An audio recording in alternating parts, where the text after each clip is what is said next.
नमस्कार दोस्तों, बहुत बहुत स्वागत है आप सभी का हमारी 2 मिनट स्टोरी में। दोस्तों, दिल थाम के बैठिएगा। आज की कहानी विचार रही है और सभी लड़की के माता पिता को इस पर विचार करना चाहिए। आइए सुनते हैं आज की कहानी।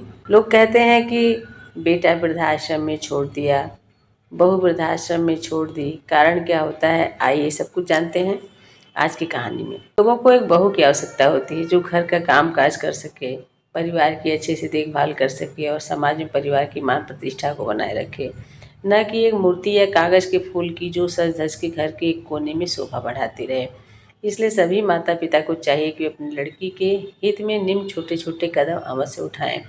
आप चाहे अपनी बेटी से कितना ही प्यार क्यों ना करते हों, उसे कितना ही क्यों ना मानते हों, उससे घर का काम काज अवश्य कराएं ताकि आगे चलकर उसे अपने जीवन में घर का काम काज करने में कोई परेशानी का सामना न करना पड़े।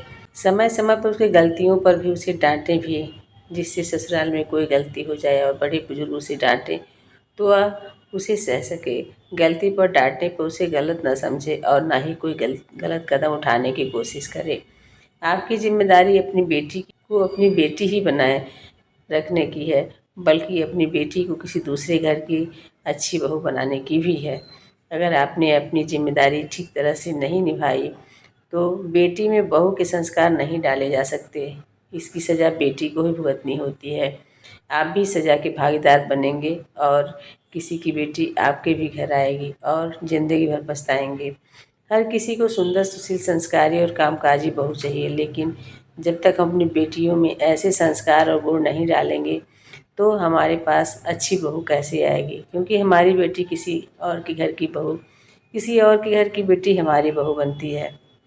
वृद्धाश्रम में माँ बाप को देखकर सब लोग बेटों को ही क्यों कोसते हैं, क्यों बुरा भला कहते हैं और दोषी मानने लगते हैं, लेकिन ये कैसे भूल जाते हैं कि उन्हें वहाँ भेजने में किसी की बेटी का ही हाथ होता है। वरना बेटे अपना माँ बाप को शादी के पहले वृद्धाश्रम क्यों नहीं भेजते, शादी के बाद ही क्यों भेजते हैं। यह कभी नहीं सुना गया है कि किसी कुंवारे बेटे ने अपने माँ बाप को वृद्धाश्रम में भेजा है।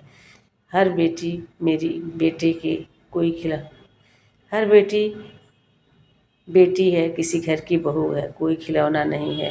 इसलिए संभल कर, सजग होकर अपनी बेटियों को भी संस्कार दें, परिवार के महत्व को समझाएं, ताकि बेटी और बहू की जो बेटों का कर्तव्य है, वो एक बेटा है, दामाद है, तो दोनों के घर को अच्छे से जरूर बताएगा। इन्हीं शब्दों के साथ विदा लेती हूँ, फिर मिलती हूँ नई कहानी में। के लिए हमारे सभी प्यारे दोस्तों को प्यार भरा नमस्कार। और आप लोग प्लीज़ कहानी को सुनिएगा, शेयर कीजिएगा और पूरी कहानी ज़रूर सुनिएगा और मेरे चैनल को सब्सक्राइब कीजिएगा। धन्यवाद।